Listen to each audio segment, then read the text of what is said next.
मित्रों नमस्ते संस्कृताय।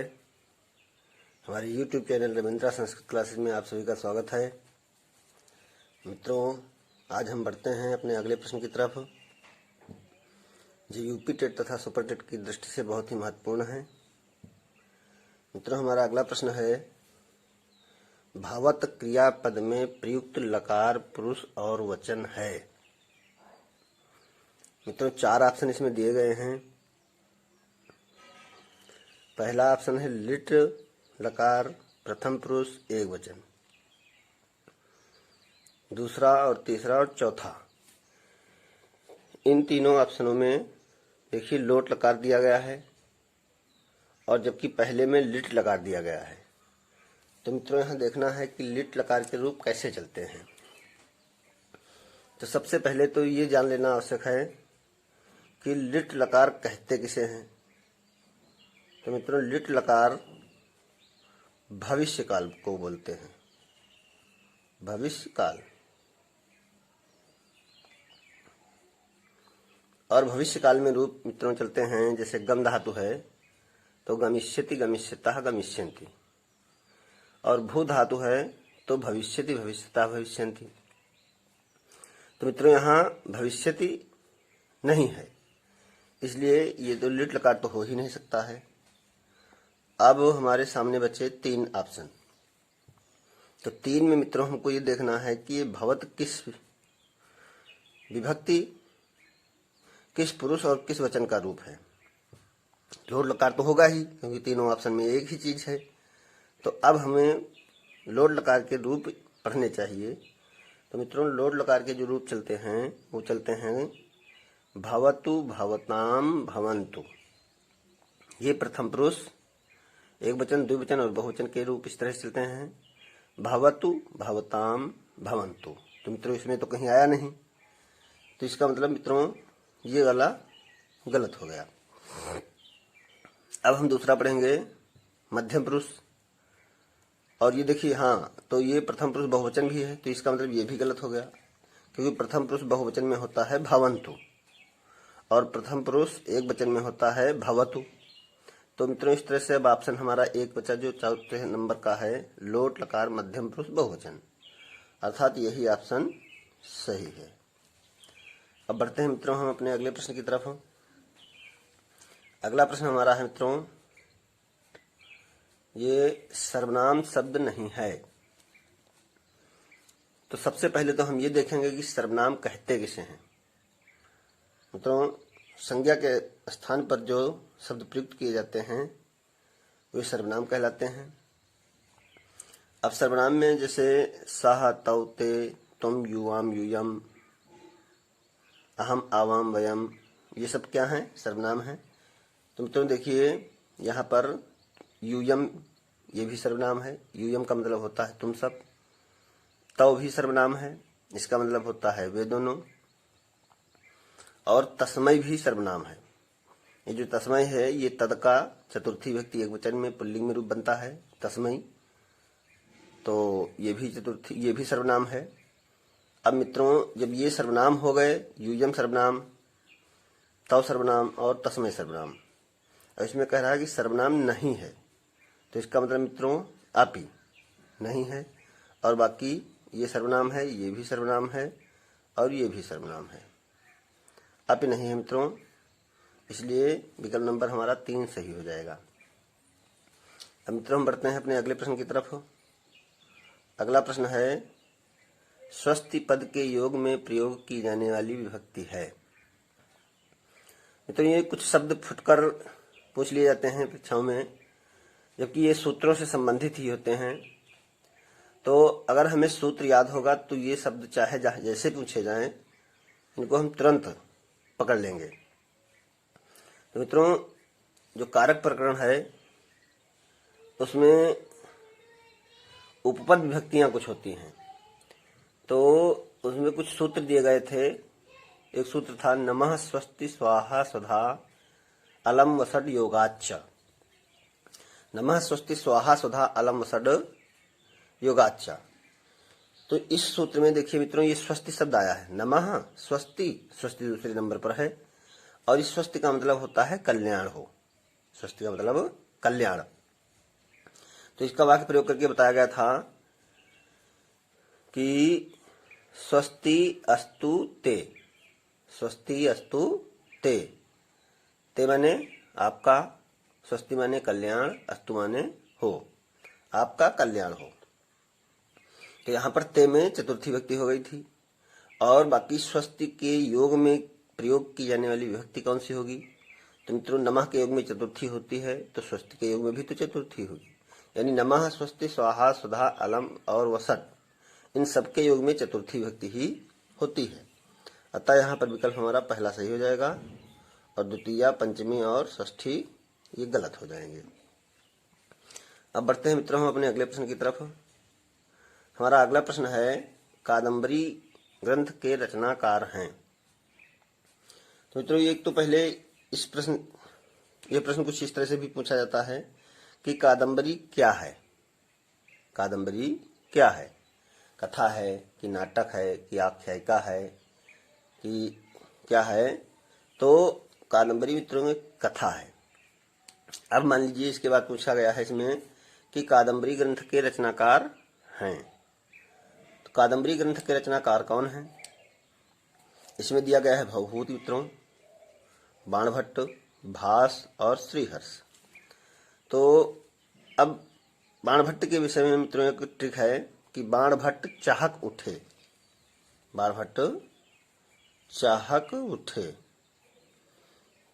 तो चाहक से ये इनकी 3 रचनाएं हैं बाणभट्ट की। एक है चंडी शतक, चंडी शतक, और दूसरी इनकी रचना है हर्ष चरित, हर्ष चरितम, और तीसरी इनकी कासे कादम्बरी हो गई। तो ये इनकी फेमस रचनाएं हैं मित्रों। बाणभट्ट चाहक उठे, तो चा से चंडी शतक, हा से हर्ष चरितम और का से कादम्बरी। तो इस तरह से मित्रों ये जो बाणभट्ट जी हैं ये कादम्बरी की रचना किए हैं। और कादम्बरी के विषय में मित्रों कहा गया है कादम्बरी रसज्ञा नाम आहारो अपि न रोचते। यानी कादम्बरी रसज्ञा नाम आहारो अपि न रोचते, इसका मतलब यह है मित्रों कि कादम्बरी जो लोग पढ़ते हैं तो उनको आहार भी अच्छा नहीं लगता है कादम्बरी के आगे, इतनी अच्छी इनकी रचना है। और इसके बाद जो मित्रों भवभूति हैं, भास हैं और श्रीहर्ष हैं, इनकी सबकी अलग अलग रचनाएं हैं जो कादम्बरी उनकी रचना नहीं है। अतः इसमें विकल्प नंबर 2 सही हो जाएगा मित्रों। अब बढ़ते हैं मित्रों अपने अगले प्रश्न की तरफ। हमारा अगला प्रश्न है महाकवि कालिदास द्वारा विरचित नाटक है। मित्रों महाकवि कालिदास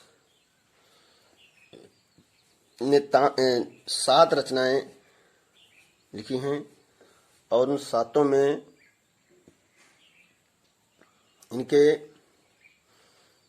जो नाटक हैं वो नाटक हैं, देखिए मित्रों, एक है इनका नाटक अभिज्ञान शाकुंतलम। एक नाटक इनका क्या है? अभिज्ञान शाकुंतलम, अभिज्ञान शाकुंतलम है।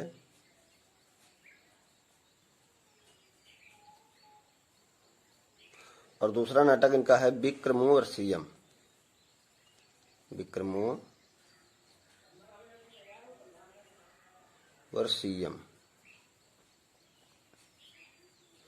तीसरा इनका नाटक है मालविकाग्नि मित्रम, मालविकाग्नि मित्रम। तो मित्रों ये 3 इनके हैं नाटक। अब इनके 2 महाकाव्य भी हैं, एक तो रघुवंश है और दूसरा कुमार संभवम है, कुमार संभवम। तो ये 2 इनके मित्रों हैं महाकाव्य और ये 3 इनके हैं मित्रों नाटक और 2 खंड काव्य भी हैं। एक है ऋतु संहारम, एक है ऋतु संहारम और दूसरा है ऋतु संहारम, दूसरा है मेघदूतम। ठीक है मित्रों, तो इस तरह से ये 2 इनके हो गए खंड काव्य, 2 हो गए महाकाव्य और 3 हो गए नाटक। कुल इनकी मित्रों हो गई 7 रचनाएं। अब इसी में देखिए, इसमें पूछा गया महाकवि कालिदास विरचित नाटक है, तो नाटक इसमें देखिए मित्रों, इसमें रचनाएं सब इन्हीं की ही हैं, लेकिन इसमें ये देखना है कि कौन सा नाटक है, कौन सा खंड काव्य है और कौन सा महाकाव्य है।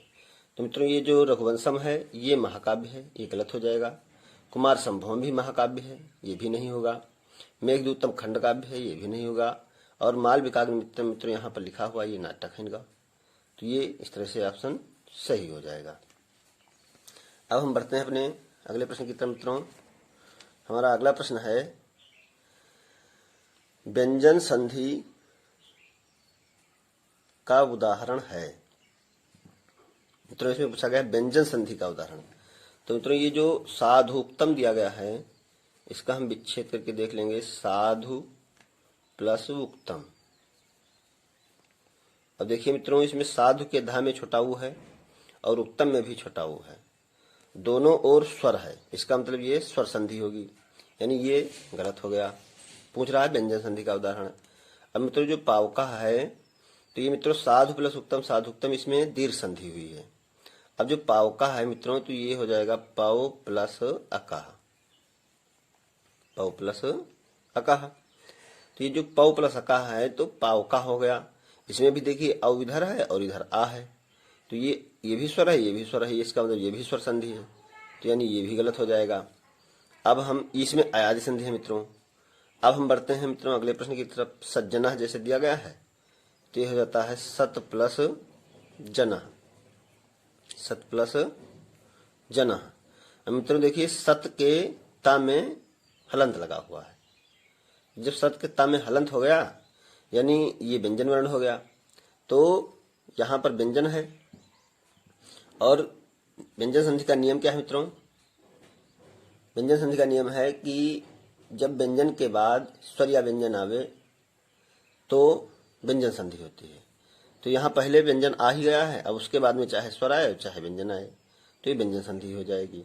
तो इस तरह से मित्रों सज्जना हमारा जो ऑप्शन है ये सही है। और जो जलौघा है मित्रों, यहाँ पर देखिए औ की मात्रा दिख रही है, ये वृद्धि संधि का उदाहरण है। जल और प्लस ओघा, जल प्लस ओघा, ये वृद्धि संधि का उदाहरण है, तो ये भी स्वर हो गई, तो इसका मतलब ये भी गलत है। तो व्यंजन संधि का उदाहरण मित्रों कौन सा है? सत प्लस जना बराबर सज्जना।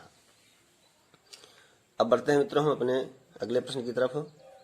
अगला प्रश्न है कि उत्तम पुरुष से संबंधित सर्वनाम शब्द है। उत्तम पुरुष से संबंधित सर्वनाम शब्द है।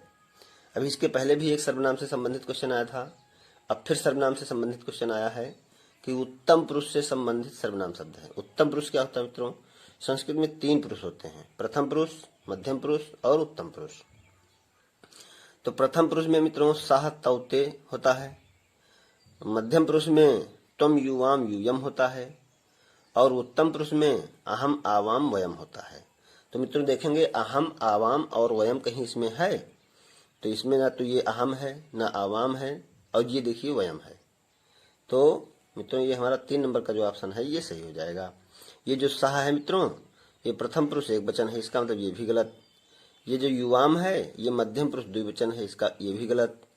और ये जो तस्मिन है ये तद का सप्तमी एक वचन है, तो ये भी गलत हो जाएगा। अतः मित्रों यहाँ पर विकल्प नंबर 3 सही होगा। अब मित्रों हम इसके बाद बढ़ते हैं अपने अगले प्रश्न की तरफ। हमारा अगला प्रश्न है ध्री धातु में 3 प्रत्यय का योग करने पर रूप बनता है। ध्री धातु में 3 प्रत्यय, ये जो 3 प्रत्यय है इसका जब हम योग करेंगे तो इसका रूप क्या बनेगा? तो देखिए मित्रों ये ध्री में त्वा दिख रहा है, इसका मतलब ये तो हो नहीं सकता है क्योंकि ये वही का त्व प्रत्यय है, ये त्व प्रत्यय है इसमें लगा हुआ। ठीक है मित्रों, अब यहाँ पर धरती ही दिया गया है, धरती ही, तो ये धरती जो है ये शब्द गलत है और ऊपर तो ये गलत था ही। ठीक है मित्रों, अब यहाँ पर धति है और धृति ही है। तो मित्रों ये जो 3 प्रत्यय होता है इसके 3 के न का हलंतम से संज्ञा होकर के त से लोपा से इसका लोप हो जाता है। और जो का है इसमें मित्रों का भी है, तो ये 3 प्रत्यय ऐसे होना चाहिए था 3। और इसमें जो ये का है, इस का लसक को तद्धिते सूत्र से लोप हो जाता है।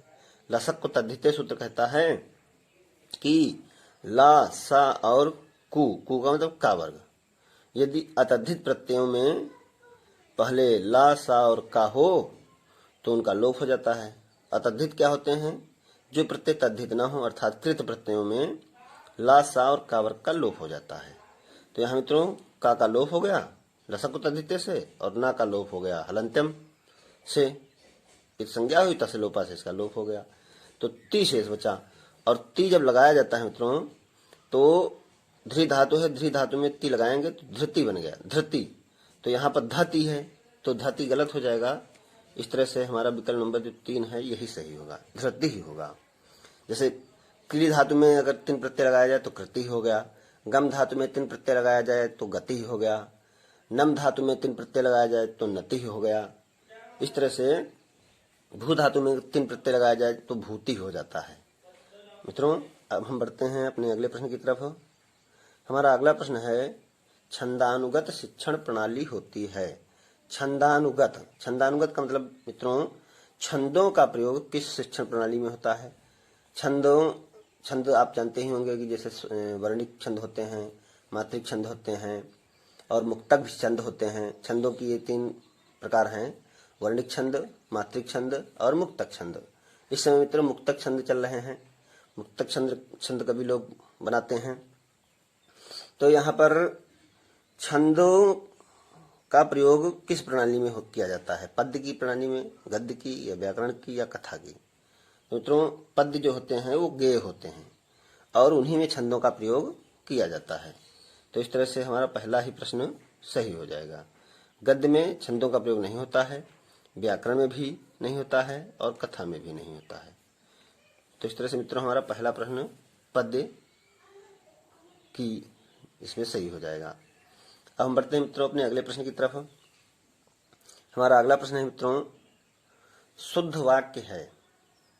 वाक्य शुद्धि बहुत जरूरी है, जान लेना, क्योंकि ये बहुत ही कम समय का काम है और इसमें केवल कर्ता और क्रिया का योग हम अगर जान जाएं तो ये 1 नंबर हमारा बहुत ही आसानी से मिल सकता है। कर्ता और क्रिया का प्रयोग कैसे हम मित्रों जानेंगे कि जिस पुरुष और जिस वचन का कर्ता हो उसी पुरुष और उसी वचन की क्रिया हो, बस इतना ही हमको इसमें जानना है। तो मित्रों देखिए जो सह है ये प्रथम पुरुष एक वचन है। अभी हमने एक क्वेश्चन में बताया था कि उसमें आया था कि सर्वनाम उत्तम पुरुष से संबंधित सर्वनाम शब्द है। तो यहाँ पर सह प्रथम पुरुष एक वचन का है और ये जो मित्रों गच्छसि है ना, ये मध्यम पुरुष एक वचन है। तो देखिए मित्रों ये प्रथम पुरुष एक वचन, ये मध्यम पुरुष एक वचन, दोनों में अंतर हो गया, इसका मतलब ये गलत हो जाएगा। अब हम देखेंगे मित्रों यहाँ पर त्वम है, ये मध्यम पुरुष एक वचन है, जबकि यहाँ गच्छति प्रथम पुरुष एक वचन है।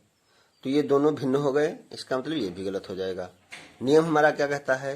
नियम कहता है कि जिस पुरुष और जिस वचन का कर्ता हो उसी पुरुष और उसी वचन की क्रिया होनी चाहिए, दोनों सेम होने चाहिए, कर्ता और क्रिया एक जैसी होनी चाहिए। यहाँ दोनों भी भिन्न भिन्न मिले हैं। अब हम तीसरे प्रश्न में आते हैं। तो ये जो अहम है ना, ये उत्तम पुरुष एक वचन का रूप है और ये जो गच्छति है ये प्रथम पुरुष एक वचन है, इसका मतलब ये भी गलत हो गया।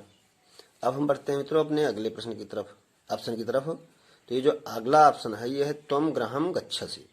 तो ये जो त्वम है मित्रों ये है मध्यम पुरुष एक वचन और ये जो गच्छसि है ये भी मध्यम पुरुष एक वचन है। तो इस तरह से ये विकल्प जो है 4 नंबर का हमारा सही हो जाएगा। क्यों सही हो जाएगा? क्योंकि मित्रों यहाँ भी नियम हम बताए थे कि कर्ता जिस पुरुष और जिस वचन का हो, क्रिया उसी पुरुष और उसी वचन की होनी चाहिए। तो ये त्वम जो है ये मध्यम पुरुष एक वचन का है और गच्छस भी मध्यम पुरुष एक वचन का है। अब देखिए मित्रों हम यहाँ पर केवल कर्ता और क्रिया देखे हैं, बीच में हम कर्म को नहीं देखे हैं। कर्म को इसलिए नहीं देखे क्योंकि कर्म सब में एक जैसा ही दिया गया है, इसलिए हमको केवल कर्ता और कर्म को चेक करना था और जब चेक किया तो मिला कि विकल्प नंबर 4 सही है। धन्यवाद। सब्सक्राइब कीजिए रविंद्र संस्कृत क्लासेस को। वीडियो को सबसे पहले देखने के लिए बेल आइकन दबाएं।